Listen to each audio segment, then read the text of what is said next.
Hola estudiosos, ¿cómo están? Vamos a estudiar núcleo atómico, vamos a conversar un poquito sobre el núcleo y ver algunas de sus propiedades. Si bien es cierto que puede haber otro tipo de partículas en el núcleo, nos vamos a referir a los protones y los neutrones. Entonces, que es sobre lo que vamos a conversar.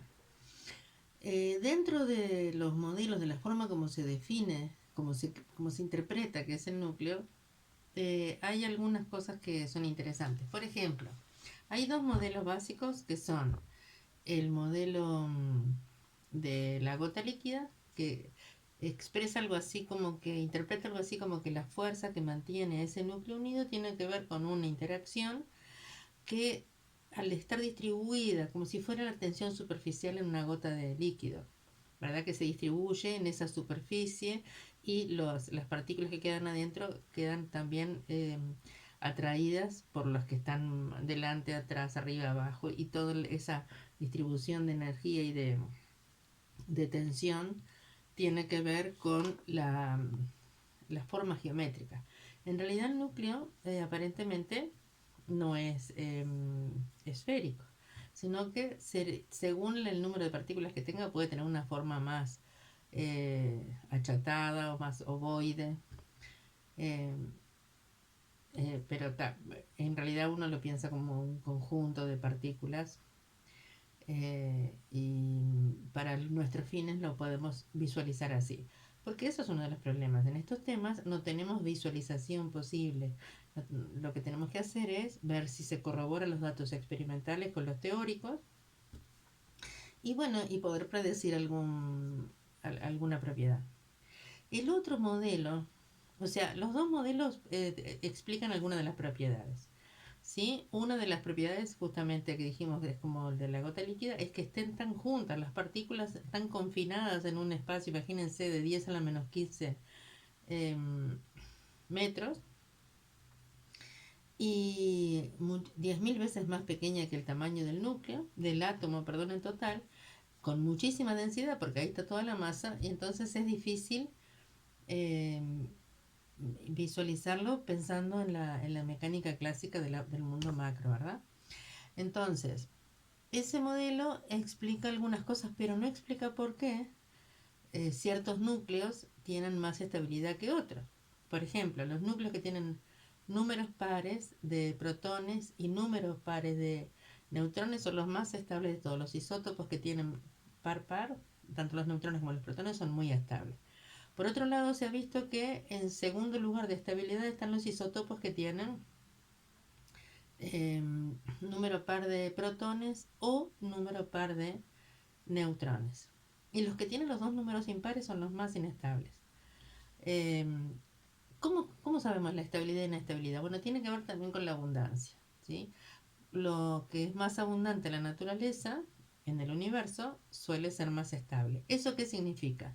Que requiere una energía menor para existir, en definitiva, ese estado. El otro modelo, entre otras cosas, de esto de que como que un cierto número de protones y de neutrones, unas ciertas características en el número le da estabilidad, tiene que ver con que hay unos números que se llaman números mágicos. Es brutal. Me encanta, ¿no? Números mágicos. Y no, yo los jugué al 5 de oro algunas veces, pero no me los saqué.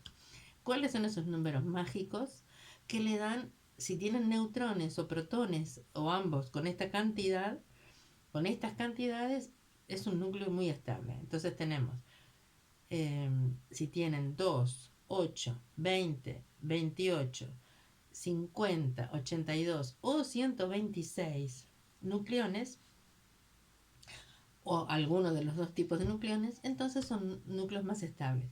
Y así se llegó a la idea de que al completar ciertas capas, yo trato de no visualizarlo, porque así lo dicen, no visualizarlo tipo capas de cebolla que están todas juntas, ¿no?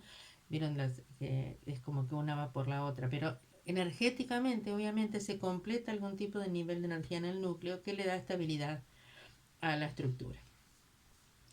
¿Y qué pasa cuando no es estable?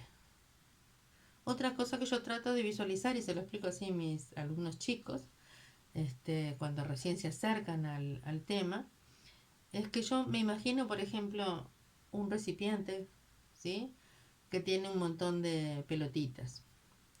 y que le sobran, o sea, alguna queda como por el borde del recipiente y capaz que nos pasa que a veces lo movemos y cuando lo acomodamos mejor se ubican y entonces no se salen para afuera porque quedan justito en el borde. eh, y ahí se logra como una relación entre el tamaño y la cantidad de partículas de mayor estabilidad. Y nosotros tenemos en química, ¿verdad? Se conoce lo que se llama la curva de estabilidad. La curva de estabilidad, bueno, acá. La curva de estabilidad, esta es una versión, ¿eh? Esta es una versión. Tiene, nos muestra, a ver, fíjense. Yo ahora lo voy a hacer de nuevo ahí en el pizarrón. Fíjense, la curva de estabilidad tiene una relación entre cantidad de neutrones y cantidad de protones tal que para la misma cantidad de protones que de neutrones, o sea, una recta a 45 grados, vamos a hacerla lo mejor posible, si esto es 1 o esto es 10, digamos. Ahí está. Esto sería n igual p, o lo que es lo mismo, la relación n sobre p igual 1. Bueno, resulta que los primeros elementos de la tabla periódica, ¿cuáles elementos? Todos estos hasta el calcio, que es el número 20, cumplen con esta regla de estabilidad. Es decir, si este fuera el calcio, ¿sí?, tiene la misma cantidad de protones que de neutrones. Así que ahí la relación sería 1 a 1. Pero pensémoslo así, si tengo muchas partículas positivas juntas, ¿sí?, obviamente se van a repeler. Cuando empieza a aumentar esta cantidad, la fuerza de repulsión, no olvidemos que no están solo ellas, sino que también hay neutrones. Lo voy a hacer en otro color. Neutrones que son parecidos, ¿verdad?, a los protones, pero que son sin carga. Entonces, ¿por qué están los neutrones? Pensemos que la fuerza que separa, la fuerza electrostática que separaría los protones entre sí, como están los neutrones, es como que hay una reacción que en realidad el neutrón se convierte en un protón más un electrón más otra partícula que vamos a ver cuál es, un neutrino o gamma, ¿sí? O sea, más energía voy a poner, más un neutrino. Pero básicamente lo que me interesa es ver que esta conversión es muy rápida, tipo, creo que es en femtosegundos. Y entonces puede pasar también lo contrario, que un protón se convierta en un neutrón y puede liberar un beta menos o un positrón. Más energía también, ¿sí? Más, vamos a poner energía. Después vemos cómo se manifiesta eso, ¿sí? Entonces, ¿esto qué me quiere decir? Que una forma de interpretar que ese núcleo puede estar todo junto es que en muy poquísimo tiempo, si yo, vamos a hacerlo en grande, si tengo una fuerza de repulsión entre estas dos, ¿sí? Pero hay otra partícula, un neutrón, sí, está bien, un neutrón. Y la fuerza de repulsión haría que esto se separe, ¿verdad? La fuerza eléctrica de repulsión haría que se separe. Pero rápidamente este neutrón se convierte en protón, liberando un electrón que lo toma este otro. Entonces ahora él va a ser el neutrón. ¿Qué es lo que va a pasar? Fíjense que todo yo demoré un montón en hacer esto, pero la fuerza de repulsión deja de tener ese sentido y esa dirección y ese punto de aplicación y pasa a ser esta. Entonces, si eso ocurre permanentemente, y esto es una simplificación súper simplificada, si eso ocurre permanentemente, entonces se necesitan cada vez más neutrones. ¿Por qué? Porque cuando el átomo es más grande, cada protón va a estar rodeado de más protones. Entonces ya no le va a alcanzar que haya uno entre medio, un neutrón entre medio de dos, sino que va a tener que haber más neutrones que protones para que esa conversión sea bien rápida y sea eficiente. Y es lo que sucede. Fíjense que acá se ve la curva. Quiero que solo se vea la curva porque si no nos vamos a empezar a marear con todo lo demás. Ahí va. Acá se ve. Estos negritos, a ver si se ve bien. Los negritos que están ahí, ¿sí? Los puntitos negros que están por allí son ni más ni menos que los átomos que son estables, los núcleos, perdón, que son estables. ¿Sí? Después se ve que a medida que acá también hay núcleos estables, pero cuanto más mayor es el número atómico, más alto debe ser el número másico y la relación entre los protones y los neutrones tiene que crecer más allá de 1. Esta sería n sobre p igual 1. Pero la estabilidad se corre. Por eso esto también se le llama cinturón de estabilidad, porque no es una línea, es como un grupo. ¿Sí? Ya vimos que si hay varias formas de ser estable, bueno, será que todos tienen varias formas de ser estables, pero algunos van a ser inestables. Entonces, si n sobre p vale 1, hasta z igual 20, tengo una zona estable. Luego dijimos bien que se va como separando así, ¿sí? En una zona de estabilidad que no es una línea. Y ahí hay algunos límites. Si bien es cierto que no están absolutamente definidos, por ejemplo, se sabe que por acá estaría es como que por afuera esto ya sería inestable, entonces por acá queda, por ejemplo, el estaño está un poquito más arriba, el estroncio, sí, no, el circonio 40, el circonio que tiene número atómico 40 y número másico 70, es como un límite de estabilidad. Entonces fíjense, vamos a ver cómo se hace esto. Bien, voy a borrar esto. O sea, ¿cuáles serían esos límites de estabilidad? Fíjense. Así que esta línea es n sobre p igual 1, ¿sí? Para z menor o igual que 20, es el caso del calcio, entonces se cumple esto que está acá. N sobre p igual 1 es estable. ¿Sí? Para... Se me borró. Borró la línea. Voy a estar un poquito más acá. Para z entre 21 y 40, la estabilidad se logra con un valor de 1,24. ¿Sí? En la relación n sobre p debe ser de 1,24. Para z de 41, esto puede haber otras divisiones. ¿Sí? Hasta 50, el n sobre p estable es de 1,4. Así que esta es la relación estable. Que se acerca a esas va a ser más estable. Para z de 50 hasta 83, de 51, ¿verdad? Menor que z, menor o igual que 83, es estable si n sobre p vale 1,53. Muy bien. Pero nosotros tenemos elementos en la naturaleza, existen elementos con z mayor que 83. Si pusiéramos por acá el 83, vamos a ponerlo por ahí, y trazamos una línea para arriba, todos los elementos que se encuentren ahí, todos son inestables. No hay relación n sobre p que los haga estables. Todos son inestables. ¿Cuáles son esos elementos? Y bueno, acá en la tabla los vemos. Fíjense, el 83 es el bismuto. El polonio es inestable. Inestable quiere decir radiactivo, ¿verdad? Porque la estabilidad se va logrando emitiendo partículas y o energía.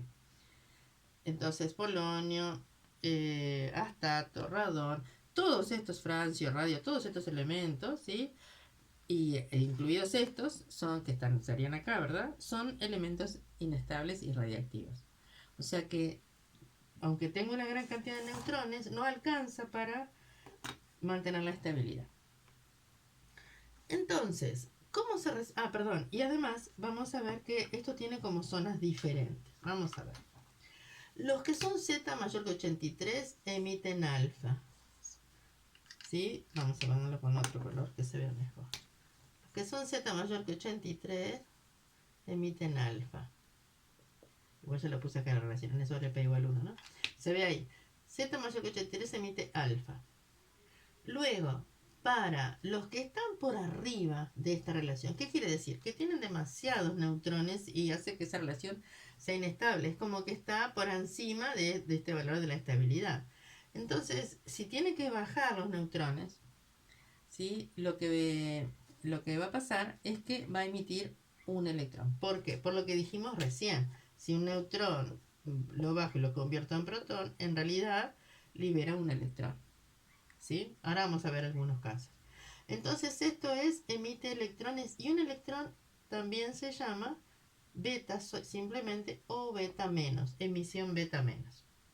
En cambio, si la relación de un cierto núcleo me queda por debajo de la zona de estabilidad, es más bajo que la relación estable, entonces va a emitir beta más, o también puede pasar lo que se llama captura electrónica o captura K. Vamos a ir viendo cada uno, ¿sí? Así que vamos de nuevo. Si tiene una relación N sobre P que coincide con el rango de estabilidad, va a ser estable. Se puede predecir que es un núcleo estable. Si ese núcleo tiene una relación N sobre P, neutrón sobre protón, por encima del valor de estabilidad, va a emitir beta menos. ¿Sí? Si tiene un valor por debajo del cinturón de estabilidad, del valor de la estabilidad, va a emitir beta más o tener una captura electrónica, lo que se llama también conversión interna. Y si tiene un Z mayor que 83, emite alfa. Y gamma puede acompañar a cualquiera de ellas.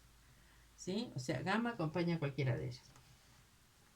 Hasta ahí, ¿cómo vamos? Entonces vamos a ver unos ejemplos. Voy a borrar acá y decir, bueno, vamos a ver un ejemplo de, por ejemplo, yo digo, bueno, el oxígeno, ¿sí? El oxígeno tiene estos isótopos. Oxígeno 816, 818 y 814. Entonces acá hago la relación N sobre P. ¿Cuántos protones y neutrones tiene? Protones son 8 y neutrones 16 menos 8. Si hacemos la relación 8 sobre 8, sería N sobre P, ¿verdad? Esta relación acá da justito 1. Por lo tanto, este átomo es estable. Este núcleo, perdón, es estable. ¿Se entiende? En este otro caso, hacemos y tiene protones 8, porque es el número atómico, perdón, y 18 menos 8 neutrones tiene 10. Entonces, si hacemos 10 dividido 8, nos va a dar un resultado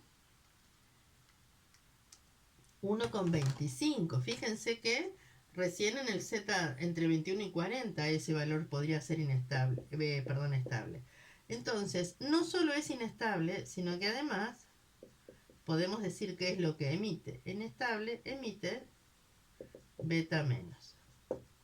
Es más, la voy a hacer acá la ecuación, ¿sí? Decir, bueno, oxígeno 818. Emite beta menos. ¿Qué quiere decir? Ya es una flecha y ya pongo la partícula. Beta menos, ¿qué características tiene? Tiene carga menos 1 y masa 0. ¿Sí? Lo puedo considerar así. Entonces, ¿qué otra partícula? ¿Qué me queda acá? El número de el número de carga, que sería Z, de las partículas y de los núcleos, se conserva en el proceso. ¿Sí? Quiere decir que si acá tengo 8 y este vale menos 1, este va a valer 9. 9 menos 1, 8. Si este vale 0 y este vale 18, esto va a valer también 18. Y este es un flúor. Entonces, esto yo lo hice siguiendo, digamos, esta regla de que si la relación de sobre P es mayor que la esperada para ser estable con esa cantidad de protones, entonces lo que va a hacer es ir por arriba, emite un beta menos. Y una cosa que siempre sabemos es que me queda un núcleo de otro elemento, por eso se llama transmutación. Una emisión espontánea que convierte un núcleo de un elemento en un núcleo de otro elemento es una transmutación y no es la única que existe. ¿Qué pasa, por ejemplo, dijimos con el oxígeno 14?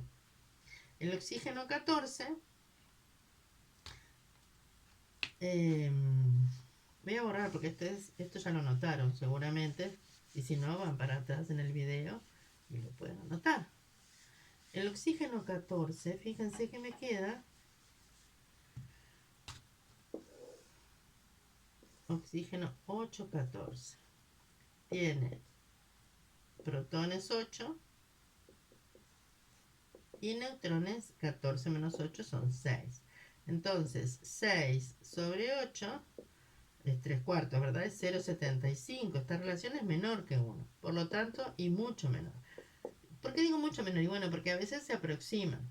Acá no estamos poniendo ejemplos experimentales, sino que estamos diciendo que se puede predecir el tipo de emisión, se puede predecir si va a ser estable o inestable y el tipo de emisión de acuerdo a los datos experimentales que son los que generaron esa curva, la que dije, la curva de estabilidad.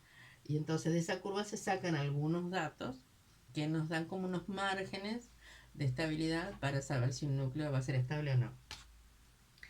Es inestable, pero ahora está en esta zona de acá. ¿Sí? Entonces, si emite un positrón, y después vamos a ver si eso es lo mismo uno que otro, vamos a ver que no. En este caso, fíjense, quedó, este es el positrón, el beta más es lo mismo que un positrón, ¿sí? Quedó un nitrógeno 14. Y la relación de nitrógeno 14 de N sobre P es 1 a 1, porque es 14 menos 7, 7. Y este es bien estable. Esta es una posibilidad. Bien. ¿Cómo sería lo de la captura electrónica? Se puede hacer de varias maneras, casi siempre se ponen sobre la flecha CE, que significa captura electrónica. Otras veces yo he visto poner captura K, porque en la primera capa, porque se supone que uno de estos protones del oxígeno toman un electrón de la primera capa interna, y entonces el protón más el electrón, vimos hace un rato, se puede convertir en neutrón. Entonces mejora la relación, ya que es baja, mejora la relación neutrón-protón. Aumenta, o sea, la de los neutrones y disminuye la de los protones. Un protón se pasa, no aumenta la de los nucleones, porque un protón se pasa a neutrón, que así que la suma sigue siendo igual. Entonces me quedaría, si la suma siendo igual, acá me queda 14, pero acá nos queda 7. Entonces, se convierte en el mismo nucleido, pero energéticamente no son idénticas las dos. ¿Sí? La captura electrónica capta un electrón del primer nivel, un protón con ese electrón se convierte en neutrón, entonces el núcleo cambia su proporción neutrón-protón. ¿Sí? Bueno, eso se llama como para predecir la curva de estabilidad. ¿Qué pasaría si dijéramos, bueno, pero si tenemos, por ejemplo, un núcleo de uranio, ¿sí? Y ahí vamos a ver. El uranio, el uranio vamos a hacerlo después porque tengo varios ejemplos, así tenemos otro ahora.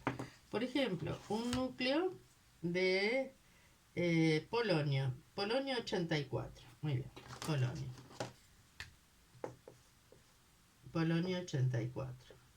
Y en realidad no tengo ningún isótopo acá, pero 210 parecería ser, ¿sí? No necesito hacer N sobre P, porque si tiene Z mayor que 83, entonces yo sé que va a ser inestable. Por lo tanto, sé que emite alfa. Alfa lo puedo poner así, lo puedo poner así, sabiendo que es lo mismo, ¿sí? Núcleo de helio. Y luego, como dijimos antes, si esto emitió una partícula alfa y se tiene que completar una carga de 84, entonces este va a ser de 82. Y si este es 210 menos 4, sería 206 el plomo. Y el plomo 206 es un núcleo estable. O sea que se logra la estabilidad. Este núcleo que es inestable emite una partícula. A veces se dice emisión en racimo, porque no es una partícula sola, porque en realidad tiene 2 protones y 2 neutrones. Muy bien. Entonces, también es una transmutación, ¿sí? El polonio transmuta a plomo. Por ahora todo esto fue radiactividad natural, porque si todas las emisiones significa que el núcleo es inestable, lo suficientemente inestable como para emitir esas partículas. Y acá no pusimos el gamma, que se emite, que es 0,0. Ahora, ustedes no sé si habrán visto, pero la tabla periódica en este sector, se tiene los datos de los isótopos radiactivos. Entonces hay unos datos, ahora vamos a ver qué significa eso, ¿sí? Vamos a ver qué significa eso, los datos que tenemos acá en la tabla periódica y cómo se pueden usar para plantear ecuaciones. Por ahora estamos con la radiactividad natural. Bien. Voy a elegir cualquiera. Por ejemplo, digo, bien, es conocido el caso del carbono. Pero voy a elegir otro cualquiera. Por ejemplo, uno que se usa en medicina, se usa el yodo 131. Y los datos que tiene dice 131 yodo, ¿sí? 131. Lo puedo escribir así, porque sabemos que es el número másico, ¿sí? O puedo escribirlo así, yodo, una rayita 131. 53. Y los datos que tengo son estos, fíjense. Ahí lo perdí. 8,05 días, 8,05 D, aclaramos qué es esto, y después una coma y nos dicen beta menos y gamma. Beta menos y gamma. Esto quiere decir el tiempo de semidesintegración y las emisiones que tiene. Si lo quiero plantear, como planteamos la otra ecuación, simplemente pongo la flecha y digo, bueno, beta menos y luego se va a convertir 131, 54 es el xenón y emitir también un gamma. El gamma es un fotón, por eso es una partícula que no tiene ni masa ni carga, ¿verdad? Eso sí quiero plantear una ecuación a partir de estos datos. Ahora